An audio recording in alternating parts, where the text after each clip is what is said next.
Hello everyone, welcome to Manas academy. दोस्तों, आज हम सामान्य अध्ययन के प्रश्न करेंगे जो कि होंगे बहुत ज़्यादा इम्पोर्टेंट। टोटल 60 प्रश्न होंगे यहाँ पे आपके। टोटल 60 प्रश्न होंगे। आइए देख लेते हैं उनको। और वीडियो एंड तक देखनी है दोस्तों, क्योंकि आज के प्रश्न बहुत ज़्यादा इम्पोर्टेंट हैं। तो आइए शुरू करते हैं आज की क्लास। आज का पहला प्रश्न है, वर्तमान में अंकोर वाट कहाँ स्थित है? तो अंकोर वाट कहाँ स्थित है ये बताना है। कंबोडिया में, श्रीलंका में, चीन में या फिर म्यांमार में? तो आप सभी जानते हैं इसका राइट आंसर हो जाएगा कौन सा? कंबोडिया। कंबोडिया हो जाएगा। आगे चलते हैं दोस्तों, आगे देखते हैं।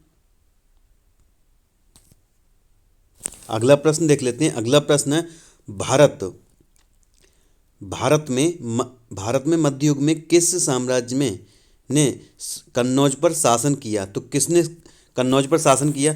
तो दोस्तों, एक जब हर्षवर्धन का शासन चल रहा था उस समय कन्नौज थी राजधानी हर्षवर्धन की। जब हर्षवर्धन की हत्या कर दी किसने? पुलकेशिन द्वितीय ने।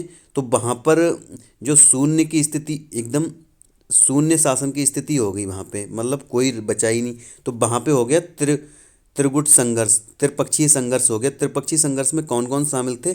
गुर्जर प्रतिहार शामिल थे, गुर्जर प्रतिहार, पाल, और कौन थे शामिल? राष्ट्रकूट शामिल थे, राष्ट्रकूट। तो वहाँ पे अब ये पूछा कि विजय किसे मिली? तो विजय आपको मिली थी यहाँ पे गुर्जर प्रतिहार को। तो ध्यान रखना, गुर्जर प्रतिहार को। तो यहाँ पे जो राइट आंसर हो जाएगा वो आपका हो जाएगा गुर्जर प्रतिहार। नेक्स्ट प्रश्न देख लेते हैं। नेक्स्ट प्रश्न है, बृहदेश्वर मंदिर। बृहदेश्वर मंदिर स्थित है, मतलब भारत में बृहदेश्वर मंदिर कहाँ पर स्थित है? तंजौर में, उड़ीसा में, कालीकट में या फिर कोच्चि में? तो ये बताना है आपको। तो ये हो जाएगा आपका तंजौर में, तंजौर में। और इसकी स्थापना कब की गई थी? 1010 ईस्वी में। किसने की थी ये भी बताना है आपको। तो ये की थी चोल शासक, चोल शासक राजराज प्रथम ने, राजराज प्रथम ने। ध्यान रखना है। और कहाँ पर है तंजौर? तमिलनाडु में है, तमिलनाडु में। ध्यान रखना है। आगे चलते हैं, अगला प्रश्न देखते हैं। अगला प्रश्न है, शाहनाम शाहनामक नहीं, ये शाहनामा है, शाहनामा। शाहनामा ऐसे देख लो, शाहनामा। तो शाहनामा किसके द्वारा लिखी गई? किसके द्वारा लिखी गई? उमर खयाम के द्वारा, फिरदौसी के द्वारा, शेख खादी के द्वारा या फिर कौटिल्य के द्वारा? तो यहाँ पे जो राइट आंसर हो जाएगा वो आपका हो जाएगा फिरदौसी, फिरदौसी। फिरदौसी के द्वारा क्या लिखा गया? शाहनामा।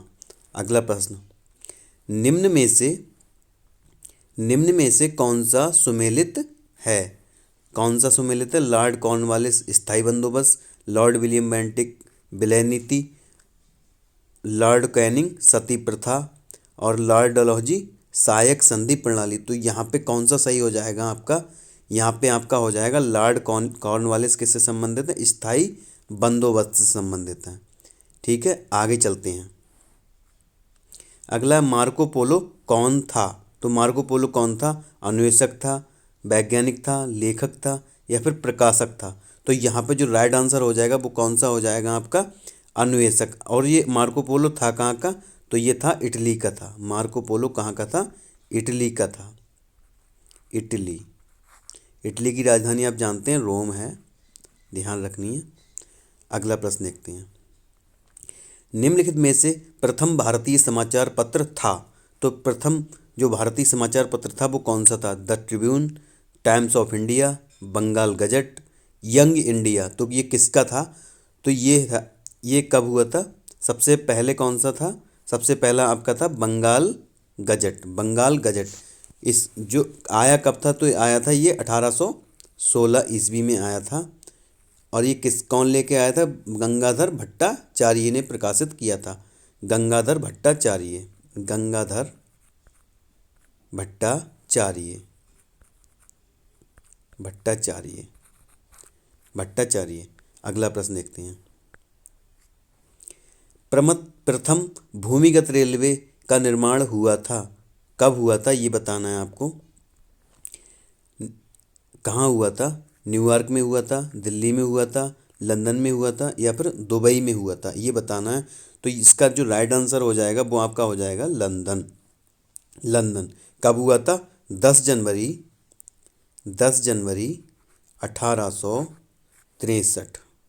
10 जनवरी 1863 को हुआ था, ध्यान रखना है। अगला प्रश्न देख लेते हैं। अगला प्रश्न है आपका, अमेरिका ने नागासाकी में परमाणु बम गिराया, मतलब कब गिराया था परमाणु बम? 6 अगस्त 1945 को, 9 अगस्त 1945 को, 7 अगस्त 1944 को, या 15 अगस्त 1945 को? तो मैं यहाँ पे बता देता हूँ, जो राइट है वो आपका हो जाएगा यहाँ पे 9 अगस्त। एक 6 अगस्त को गिरा था, एक 9 अगस्त को गिरा था। तो 6 को गिरा था कहाँ पे? आपका हिरोशिमा पे, हिरोशिमा पे। और जो 9 को गिरा था वो कहाँ पे गिरा था? नागासाकी में। अब आप जानते हैं जो अंग्रेजी वर्णमाला है उसमें कौन पहले आता है? एच पहले आता है, तो पहले हो गया। इसमें कन्फ्यूजन रहता है कि 6 को कौन सा हुआ, 9 को कौन सा हुआ। तो हिरोशिमा का कब हुआ था? 6 अगस्त को। अब एच पहले आता है तो 6 हो जाएगा, और 9 बाद में आता है तो एन के साथ चला जाएगा, यानी नागासाकी में कब हुआ? 9 अगस्त को। तो इस हिसाब से राइट आंसर हो जाएगा ऑप्शन नंबर 2। अगला प्रश्न, नागरिक सुरक्षा संगठन की स्थापना किस वर्ष की गई? तो किस वर्ष की गई ये बताना है आपको। तो यहाँ पे पहला ऑप्शन है आपका 1960, 1961, 1962, 1963। जो राइट आंसर हो जाएगा वो आपका हो जाएगा 1962। कब हुआ था? 14 नवंबर 1962 को। 1962 को भारत और चीन युद्ध के बाद किसके द्वारा किया गया था? JL नेहरू के द्वारा। बाल कल्याण से संबंधित अंतर्राष्ट्रीय संस्था है, तो अंतर्राष्ट्रीय संस्था कौन सी? ILO, WHO, UNICEF, FAO। तो कौन सी है जो कि है बाल कल्याण से संबंधित? आप सभी जानते हैं कौन सी हो जाएगी? UNICEF. UNICEF option number 3, UNICEF. आगे चलते हैं, अगला प्रश्न देखते हैं। अगला प्रश्न है, कौन सा देश दक्षेस यानी सार्क का सदस्य नहीं है? अफगानिस्तान, म्यांमार, मालदीव और भूटान। यहाँ पे ये अब बताना है आपको कौन सा नहीं है। तो यहाँ पे आप सबको पता है, जो 8 मैंने कल क्लास हुई थी उसमें भी ये प्रश्न आया था और आज फिर से रिपीट हो गया। तो इसमें जो हो जाएगा, तो 8 राज्य हैं, मैंने 8 देश हैं, कौन कौन से बताए थे? मालदीव, श्रीलंका, भारत, पाकिस्तान, अफगानिस्तान, नेपाल, भूटान और बांग्लादेश। ये 8 हैं। तो ये ध्यान रखने हैं। एक प्रश्न और आता है आसियान से, कि निम्नलिखित में से आसियान का सदस्य देश कौन सा नहीं है? तो उसमें टोटल कितने देश हैं? 10 देश हैं। तो उसमें कौन कौन से हैं? यहाँ पे जैसे ये वाला जो है म्यांमार, ये उसी का है। तो म्यांमार हो जाएगा आपका, थाईलैंड हो जाएगा, लाओस हो जाएगा, कंबोडिया, वियतनाम। 5 ये होगा, ठीक है। और 5 जो दक्षिण में है वो कौन कौन से हो जाएंगे आपके? ब्रुनेई, मलेशिया, सिंगापुर, इंडोनेशिया और फिलीपींस। तो ध्यान रखने हैं ये सारी बातें। आगे चलते हैं। निम्नलिखित में से कौन सी सबसे लंबी नदी है? तो इसमें बताना है आपको जो सबसे लंबी नदी है वो कौन सी है। यहाँ पे जो सबसे लंबी नदी है वो कौन सी हो जाएगी आपकी? गोदावरी। ठीक है, आगे चलते हैं।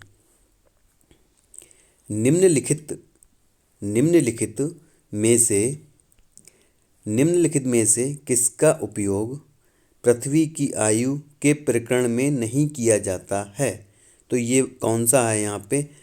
नदी का ज्वारीय बल, महासागरों की लवणता, पृथ्वी का आकर्षण बल या अवसादन की दर। तो यहाँ पे कौन सा हो जाएगा आपका? पृथ्वी का आकर्षण बल, ये हो जाएगा। आगे चलते हैं। संयुक्त राज्य अमेरिका में दक्षिण कैलिफोर्निया में स्थित मृतक घाटी निम्नलिखित में से किसका उदाहरण है? किसका उदाहरण है यहाँ? ये वाली अपनत घाटी का, पूर्ववर्ती घाटी का, रिफ्ट घाटी का, या फिर अवसादन दर का। तो किसका हो जाएगा यहाँ पे? आप सब जानते हैं, इसका आंसर हो जाएगा रिफ्ट घाटी। रिफ्ट घाटी। आगे चलते हैं, अगला प्रश्न देखते हैं। मेयान ज्वालामुखी पर्वत स्थित है, मतलब मेयान ज्वालामुखी पर्वत कहाँ पर स्थित है ये बताना है आपको। पहला ऑप्शन है यूएसए में, हवाई द्वीप में, चिली में, ये चली नहीं चिली में है, और फिलीपींस, ये बताना है। तो ये वाला कौन सा हो जाएगा आपका, फिलीपींस हो जाएगा, फिलीपींस। अब ये कैसा है, ये सक्रिय ज्वालामुखी है, ठीक है, सक्रिय ज्वालामुखी है। आगे चलते हैं। निम्नलिखित में से किन जिलों में भारत की सबसे बड़ी अभ्रक मेखला पाई जाती है? तो कहाँ पर पाई जाती है ये आपको बताना है। इसमें पहला है बालाघाट और छिंदवाड़ा, उदयपुर, अजमेर और अलवर, हजारीबाग, गया और मुंगेर, सलेम और धर्मपुरी। तो इसमें कौन सा हो जाएगा आपका, ये हो जाएगा हजारीबाग, गया और मुंगेर। नेक्स्ट प्रश्न देखते हैं। संयुक्त राज्य अमेरिका के बृहद मैदान में प्रवाहित होने वाली गर्म, शुष्क और धूल भरी पवन को क्या कहा जाता है? तो ये क्या कहा जाता है, ब्रिक फिल्डर कहा जाता है, ब्लैक रोलर कहा जाता है, सिरोको कहा जाता है, या फिर मिस्ट्रल कहा जाता है। ये मिस्ट्रल है, तो यहाँ पे जो राइट आंसर हो जाएगा वो हो जाएगा ब्लैक रोलर। आगे चलते हैं। निम्नलिखित में से कौन सा जोड़ा गलत है? कौन सा जोड़ा गलत है? तो यहाँ पे बताना है आपको कौन सा जोड़ा गलत है। तो पहले है लंदन और थेम्स। तो लंदन जो है वो थेम्स नदी के किनारे है, सही है, ये सही है। अगला है पेरिस। तो पेरिस किस नदी के किनारे है, ये है सीन नदी के, सीन नदी, सीन नदी, ये गलत हो गया है। न्यूयॉर्क, न्यूयॉर्क किस नदी के किनारे है, मिसिसिपी दिया है यहाँ पे, लेकिन मिसिसिपी के नहीं होता है, ये है हडसन, हडसन। तो यहाँ पे दो गलत हो चुके हैं अब तक। और अगला दिल्ली, दिल्ली तो आप सभी जानते हैं किस नदी किनारे है, यमुना नदी किनारे। तो यहाँ पे कौन सा हो जाएगा, 2 एंड 3, ये तीनों दोनों ही गलत हैं। ये प्रश्न परीक्षा में गलत आया था, ध्यान रखना है। अब ये चारों बातें क्लियर होगी, आगे चलते हैं। वायु की गति सामान्यतः जिस यंत्र से मापते हैं उसे कहते हैं, तो उसे क्या कहते हैं? स्पीडोमीटर कहते हैं, विंड वेन कहते हैं, बैरोमीटर कहते हैं, या फिर एनीमोमीटर कहते हैं। तो यहाँ पे जो राइट आंसर हो जाएगा वो आपका हो जाएगा एनीमोमीटर, एनीमोमीटर। आगे देखते हैं अगला प्रश्न। कोयले का सर्वाधिक उपयोग होता है, तो कहाँ पर होता है? ऊर्जा के उत्पादन में, लोहा एवं इस्पात संयंत्रों में, रेलवे में, या वाष्प के जहाज़ों में। तो यहाँ पे जो राइट आंसर हो जाएगा वो आपका हो जाएगा ऊर्जा उत्पादन में, क्योंकि बिजली बनाई जाती है जो कि कोयला से बनाई जाती है। थोड़े समय पहले आपको पता है कोयले की थोड़ी सी कमी हो गई थी, तो एकदम से हाहाकार मच गया था। तो पूरा जो विद्युत है वो डिपेंड किस पर है, कोयला पे डिपेंड है ज़्यादातर अपने देश में। आगे चलते हैं। बैलाडीला, बैलाडीला खदान जानी जाती है, मतलब किस चीज़ के लिए जानी जाती है? सोने के लिए, अभ्रक के लिए, लौह के लिए, या फिर हीरे के लिए। तो यहाँ पे जो राइट आंसर हो जाएगा वो आपका हो जाएगा लौह अयस्क। लौह लिखा है यहाँ पे, लेकिन लौह अयस्क हमेशा साथ आता है, लौह अयस्क, लौह अयस्क, ठीक है। आगे चलते हैं। संयुक्त राष्ट्र महासभा ने मानव अधिकारों की घोषणा कब की थी? 10 दिसंबर 1949 को, 10 दिसंबर 1948 को, 10 दिसंबर 1947 को, या 10 सितंबर 1946 को। तो यहाँ पे जो राइट आंसर हो जाएगा वो आपका हो जाएगा 10 दिसंबर 1948। और इसी दिन को किसके रूप में मनाया जाता है? मानवाधिकार दिवस के रूप में ही मनाया जाता है 10 दिसंबर को, मानवाधिकार दिवस के रूप में 10 दिसंबर को दिवस, ध्यान रखना है, ये भी प्रश्न आ सकता है, मानवाधिकार दिवस। किन राज्य में, मतलब कौन कौन से राज्य थे जो 1859 में सर्वप्रथम पंचायती राज को लागू किया, मतलब कहाँ पर किया गया था? राजस्थान और आंध्र प्रदेश, राजस्थान और कर्नाटक, आंध्र प्रदेश और गुजरात, तमिलनाडु और राजस्थान। तो यहाँ पे जो राइट आंसर हो जाएगा वो आपका हो जाएगा कौन सा? आंध्र प्रदेश और राजस्थान। अगर पहले की बात की जाए तो सबसे पहले कहाँ हुई थी? राजस्थान के नागौर जिले में। तो ये पहला ऑप्शन ठीक हो जाएगा। ठीक है, आगे चलते हैं। 73वां संविधान संशोधन संबंधित है, मतलब किससे संबंधित है? तो यहाँ पे केंद्र राज्य संबंध से, सर्वोच्च न्यायालय की शक्तियों से, निर्वाचन आयोग की शक्तियों से, पंचायती राज विभाग से। तो ये पंचायती राज प्रणाली से ही है, पंचायती राज प्रणाली से। 73वां और 74वां, 73वें में ग्राम पंचायत है और जो 74वां है वो उसमें क्या है? नगर नगर नगर निगम या नगर पालिका जितने भी आते हैं वो उसमें आते हैं 74वें में। ठीक है, आगे चलते हैं। यह है अगला, अस्पृश्यता का या छुआछूत की समाप्ति का संबंध है किस अनुच्छेद से है? तो यहाँ पे जो राइट आंसर हो जाएगा वो हो जाएगा अनुच्छेद 17। अगर अनुच्छेद 16 की बात की जाए तो यहाँ पे क्या है? लोक नियोजन के विषय में अवसर की समानता, मतलब जो नौकरियां हैं उनमें समानता दी जाएगी। 18 में क्या है? 18 में आपकी है उपाधियों का अंत, जितनी भी उपाधियां उनको खत्म कर दिया गया है। ठीक है, उपाधियों का अंत। और जो 19 है, 19 में 6 प्रकार की दी गई हैं आपकी स्वतंत्रताएं। तो कौन कौन सी दी गई हैं? सबसे पहले ये अभिव्यक्ति की स्वतंत्रता, अभिव्यक्ति की स्वतंत्रता। उसके बाद क्या है? सभा करने की स्वतंत्रता। फिर क्या है? संगठन बनाने की स्वतंत्रता। फिर क्या है? विचरण करने की स्वतंत्रता। ऐसे ही करके 6 प्रकार की स्वतंत्रता, टोटल 7 प्रकार की थी लेकिन अब 6 प्रकार की हैं, क्योंकि जो संपत्ति वाला था वो यहाँ से निकाल दिया गया। और यहाँ पे जो अनुच्छेद 19 है वहाँ पे बात की जाती है आपकी कौन सी संपत्ति की? अर्जित संपत्ति की। ध्यान रखना है, अर्जित संपत्ति की बात की जाती है।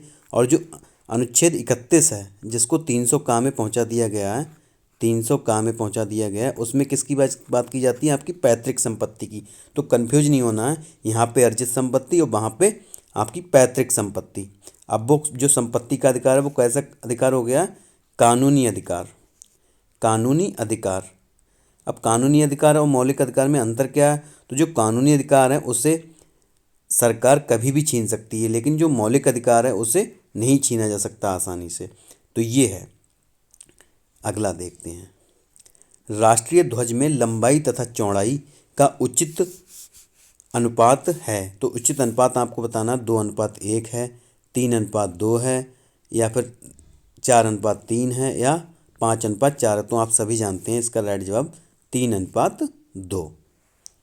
आगे चलते हैं।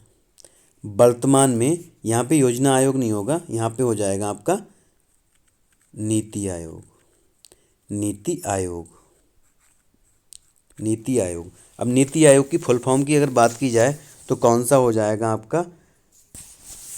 आपका हो जाएगा नीति की फुल फॉर्म हो जाएगी NITI की हो जाएगी, national institute for transforming India.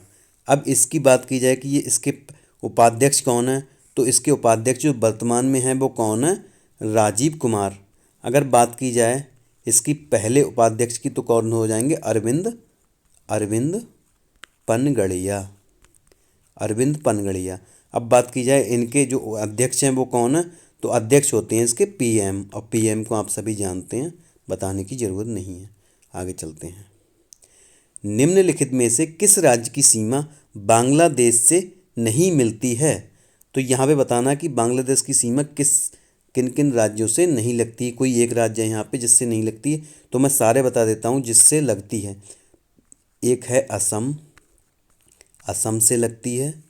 एक है मेघालय, मेघालय से लगती है। ठीक है, मेघालय। एक है आपका मिजोरम, मिजोरम से भी लगती है, मिजोरम। एक है आपका पश्चिम बंगाल, पश्चिम बंगाल। और अगला है आपका त्रिपुरा, त्रिपुरा। तो अब आप समझ गए होंगे इसका राइट जवाब कौन सा हो जाएगा? मेघालय। अगले प्रश्न पे चलते हैं। अगला प्रश्न है, भारत में कौन से जंतु, मतलब कौन सा जंतु लुप्त हो गया है, मतलब अब वो नहीं पाया जाता है हमारे देश में। तो कौन सा हो जाएगा? वो चीता हो जाएगा, बिल्कुल लुप्त हो चुका है चीता। आगे चलते हैं। एकत्रित वर्षा जल वर्षा के 30 से 40 मिनट 30 से 40 मिनट बाद पीने योग्य नहीं होता है, क्योंकि क्यों नहीं होता है ये बताना है। उसमें जीवाणु और धूल होती है, उसमें विषैले रसायन घुले रहते हैं, उसमें खनिज नहीं होते हैं, अम्लीय होता है, तो वो अम्लीय हो जाता है, इसलिए नहीं पी सकते 30 से 40 मिनट के बाद। आगे चलते हैं। अगला प्रश्न है, दिल्ली के किस सुल्तान ने ब्राह्मणों पर भी जजिया कर लगाया था? तो मोहम्मद बिन तुगलक ने लगाया था, अलाउद्दीन खिलजी ने लगाया था, फिरोज शाह तुगलक ने लगाया था, या फिर बलबन ने लगाया था। तो यहाँ पे जो राइट आंसर हो जाएगा वो आपका हो जाएगा कौन सा? फिरोज तुगलक। फिरोज तुगलक। आगे चलते हैं। आगे है, निम्न में से कौन सा युग्म सुमेलित नहीं है? तो यहाँ पे बताना है आपको कौन सा युग्म है वो सुमेलित नहीं है। तो देवी पाटन मंदिर कहाँ है? तुलसी नगर में, ये सही है। अगला कौन सा? वृंदावन मंदिर मथुरा, ये भी सही है, मथुरा में ही है। अगला है जेके मंदिर लखनऊ, ये लखनऊ में नहीं है दोस्तों, ये कहाँ पर है? कानपुर में है। कानपुर, कानपुर में है, और इसकी स्थापना कब हुई थी? 1960 में हुई थी। 1960 में हुई थी। आगे चलते हैं। सोने का लैटिन नाम है, तो सोने का जो लैटिन नाम है वो आपको बताना है। तो यहाँ पे जो लैटिन नाम हो जाएगा वो कौन सा हो जाएगा? ऑरम। ऑरम, ऑरम ये हो जाएगा, ऑरम, जो कि है 4 नंबर ऑप्शन। आगे, सारदा अधिनियम के अंतर्गत लड़कियों और लड़कों के विवाह, ये विभाग नहीं है, विवाह है, विवाह, विवाह की न्यूनतम आयु क्रमशः कितनी निर्धारित की गई थी? 14 और 18 वर्ष, 15 और 21 वर्ष, 16 और 22 वर्ष, 12 या 16 वर्ष। तो यहाँ पे जो राइट आंसर है वो कौन सा है आपका? 14 और 18 वर्ष। एक चीज़ और बता देता हूँ आपको, जो संशोधन है 61वां संशोधन, 61वां संशोधन है संविधान का, उसमें क्या बात कही गई है? पहले जो मताधिकार की आयु थी वो कितनी थी? 21 वर्ष थी, 21 वर्ष थी, उसको कितना कर दिया गया है अब? 18 वर्ष कर दिया गया है, 18 वर्ष। अब इसको रिलेट कर सकते हैं 21 से, यहाँ पे 61, यहाँ पे 21, दोनों में एक है, ऐसे रिलेट कर सकते हैं 21 से 18 वर्ष 61 में संविधान संशोधन द्वारा। और ये जो है अमेंडमेंट, ये बार बार आता रहता है परीक्षाओं में, इसको ध्यान रखना है। आगे चलते हैं। उत्तर प्रदेश विधानसभा के अध्यक्ष हैं, तो यहाँ पे आपको बताना है जो विधानसभा के अध्यक्ष हैं वो कौन है? माता प्रसाद पांडे,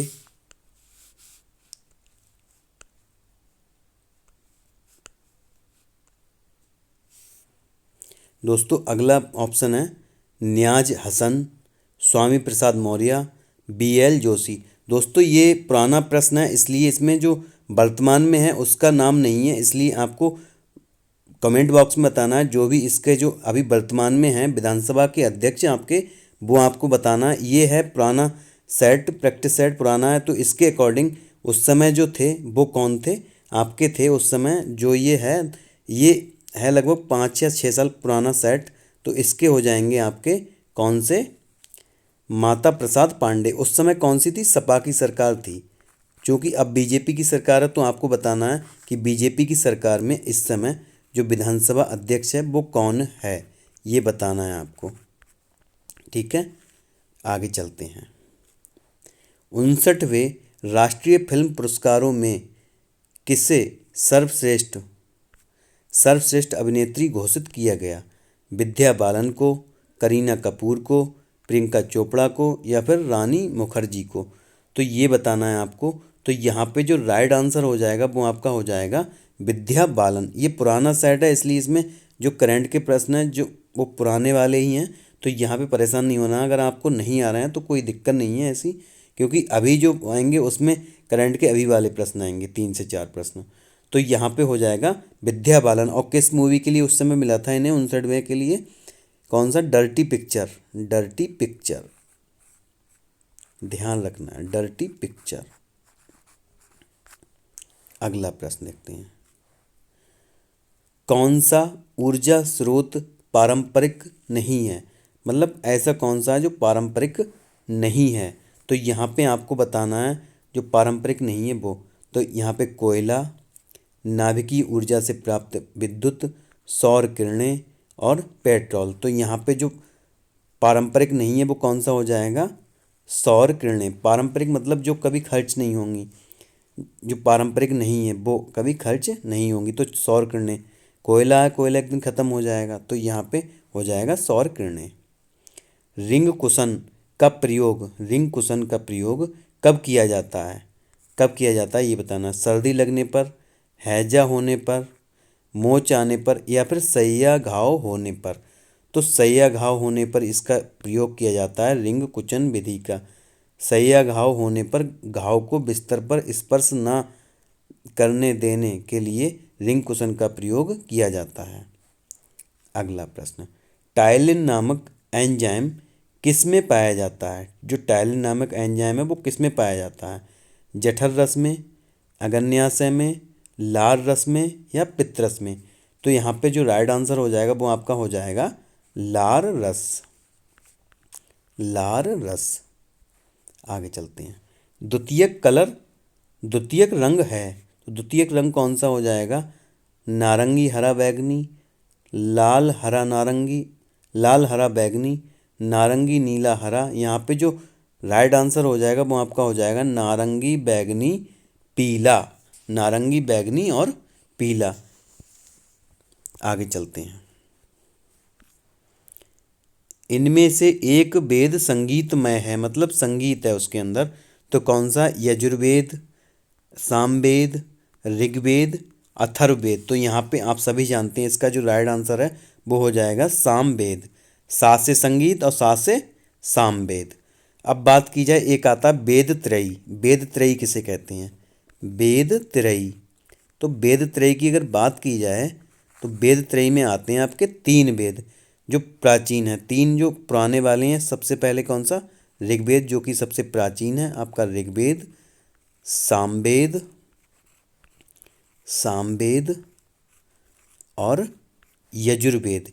ये आते हैं आपके किसमें, वेद त्रयी में।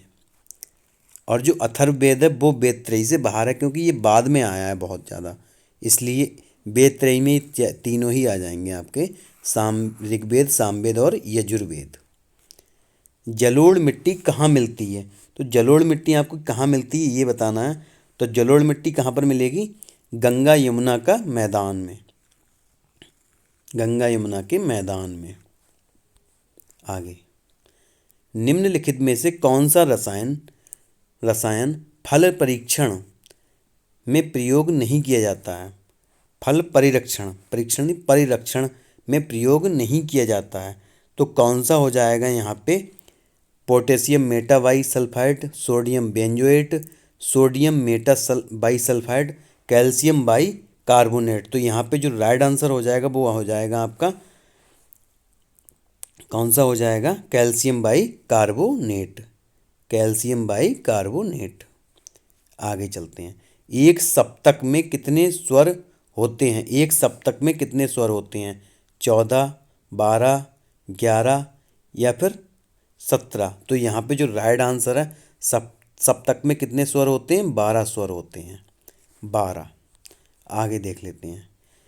ये है 1 किलोबाइट यानी 1 KB। जो KB है आपके फ़ोन में, आप देखते हैं KB है, उसमें कितने बाइट होते हैं ये बताना है, किसके बराबर होता है। तो कितने बाइट के बराबर होता है 1 KB तो होता है 1024 बाइट के बराबर। और 1024 KB मिलके क्या बनता है, 1024 बनता है मेगाबाइट। ठीक है, आगे चलते हैं। कृषि उत्पादन को बढ़ाने के लिए क्या उपयोगी नहीं है, तो क्या उपयोगी नहीं है ये बताना है यहाँ पे। तो यहाँ पे हो जाएगा पहला ऑप्शन है, ये तो यही है, क्यों नहीं है ये वाला, नहीं है ये, इसके देखने हैं। उर्वरक उपयोग में बढ़ोतरी, सिंचाई क्षमता में विस्तार। जंगल काटना उपयोगी नहीं है उत्पादन बढ़ाने के लिए, क्योंकि सिंचाई क्षमता का विस्तार होगा तब भी बढ़ेगी, और उर्वरक प्रयोग में बढ़ोतरी होगी तब भी उसकी जो उत्पादन होगा बढ़ेगा, लेकिन यहाँ पे जंगल काटना एकदम गलत है, तो यही वाला हो जाएगा, नेगेटिव पूछा है यहाँ पे, ध्यान रखना है। अगला, निम्नलिखित में से किस सागर में लवणता सबसे अधिक है? तो सबसे अधिक है तो यहाँ पे लाल सागर, मृत सागर, भूमध्य सागर, कैस्पियन सागर। तो यहाँ पे जो आंसर हो जाएगा वो हो जाएगा आपका मृत सागर। मृत सागर की एक खूबी और है, यहाँ पे इतनी लवणता है कि अगर यहाँ पे कोई व्यक्ति जिसे तैरना नहीं आता है उसे डाल दिया जाए तो वो डूबेगा नहीं, क्योंकि यहाँ पे बहुत ही ज़्यादा लवणता है, तैरता रहेगा, तैरता रहेगा। और एक प्रश्न और है, जो लाल सागर है, लाल सागर और भूमध्य सागर, भूमध्य सागर को कौन सी नहर द्वारा जोड़ा जाता है? कौन सी नहर जोड़ती है इन दोनों सागरों को? तो हो जाएगी स्वेज नहर, स्वेज नहर। और इस नहर पर किसका समावेश है? मिस्र का, मिस्र। और मिस्र की राजधानी कहाँ पर है आपकी? काहिरा, काहिरा, ध्यान रखना है, काहिरा। आगे चलते हैं। भारत में एशियाई खेल सर्वप्रथम कहाँ आयोजित किए गए? कहाँ पर किए गए ये बताना है आपको। तो कहाँ पर किए गए थे? ये दिल्ली में किए गए थे। और इनकी शुरुआत कब हुई थी? इनकी शुरुआत हुई थी 1951 में। जो एशियाई खेल हैं 1951 में कहाँ? दिल्ली से इसकी शुरुआत हुई थी, दिल्ली। ध्यान रखनी है ये सभी बातें, दिल्ली। आगे चलते हैं। भारत का राष्ट्रीय खेल क्या है? अब ये प्रश्न उस साइड में सरल आया था, तो यहाँ पे हो जाएगा हॉकी। ये सेट यूपी टेट की परीक्षा का ही है। तो दोस्तों ऐसा नहीं है कि मैंने प्रश्न सरल लिए हैं, जो प्रश्न आए हैं उस परीक्षा में मैंने वही लिए हैं। आगे चलते हैं। किसके द्वारा, किसके द्वारा, यहाँ पे कुछ गलत लग रहा है मुझे, किसके द्वारा, ये गलत है यहाँ पे, ये हो जाएगा वायुमंडल, वायुमंडल, वायुमंडल, ये है सही। किसके द्वारा वायुमंडल का प्रदूषण नहीं हो सकता? तो वायुमंडल का जो प्रदूषण है वो किसके द्वारा नहीं हो सकता? हाइड्रोजन के द्वारा नहीं हो सकता। अब सही है, वायुमंडल के हाइड्रोजन के द्वारा नहीं हो सकता। अगला, जलीय प्रदूषण में कौन सा कारक प्रमुख है? तो कौन सा कारक प्रमुख है? यहाँ पे ये धुआं है, ठीक है, धुआं है, पहला ऑप्शन धुआं। औद्योगिक रसायन, अमोनिया और साबुन। तो यहाँ पे जो राइट आंसर हो जाएगा वो हो जाएगा आपका, प्रमुख कारक कौन सा है इसका आपको बताना है, तो ये हो जाएगा औद्योगिक रसायन। जलीय प्रदूषण में कौन सा कारक प्रमुख है? तो कौन सा हो जाएगा? औद्योगिक रसायन। आगे चलते हैं। भारत में वायु प्रदूषण की नवीनतम घटना जो भयंकर विनाश का कारण हुई, तो यहाँ पे ऑप्शन दिए हैं आपको, MIC गैस दुर्घटना, हिरोशिमा बमबारी, ईरान में भूकंप, और अगला है चेरनोबिल विध्वंस।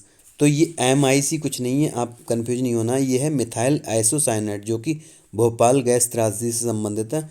तो मिथाइल आइसोसाइनेट गैस दुर्घटना यही हो जाएगा, जो कि हुई थी 1984 में, 1984 में भोपाल में। और जो चेरनोबिल है ये है यूक्रेन में, यूक्रेन में हुआ था ये विध्वंस, ठीक है, चेरनोबिल विध्वंस।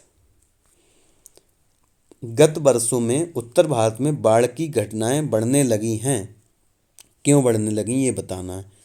तो पहला है, बांधों में सिल्टिंग दर बढ़ी है, नदियों में तटीय भागों में वन नष्ट हुए हैं, अधिकाधिक भूमि का कृषि कृषि में उपयोग हुआ है, वार्षिक वर्षा की मात्रा बढ़ी है। तो यहाँ पे जो राइट आंसर हो जाएगा वो आपका हो जाएगा, नदियों में तटीय भागों में वन नष्ट हुए हैं। ये है आपका, जो नदियों के तटीय भाग हैं उनमें वन नष्ट हो गए हैं, इसलिए बाढ़ आने लगी है। और आज का जो अंतिम प्रश्न है वो है आपका, बिहू, बिहू नृत्य भारत के किस राज्य से है? तो आप सभी जानते हैं इसका आंसर क्या हो जाएगा, असम। तो दोस्तों ये थे 60 प्रश्न यूपी टेट की परीक्षा के, जो कि आ चुके हैं यूपी टेट में। और दोस्तों ऐसे जुड़े रहना हमारे साथ ऐसी क्लासेस के लिए। अगर क्लास अच्छी लगी हो तो लाइक करना, चैनल पर नए हैं तो सब्सक्राइब करना। थैंक यू दोस्तों, जय हिंद।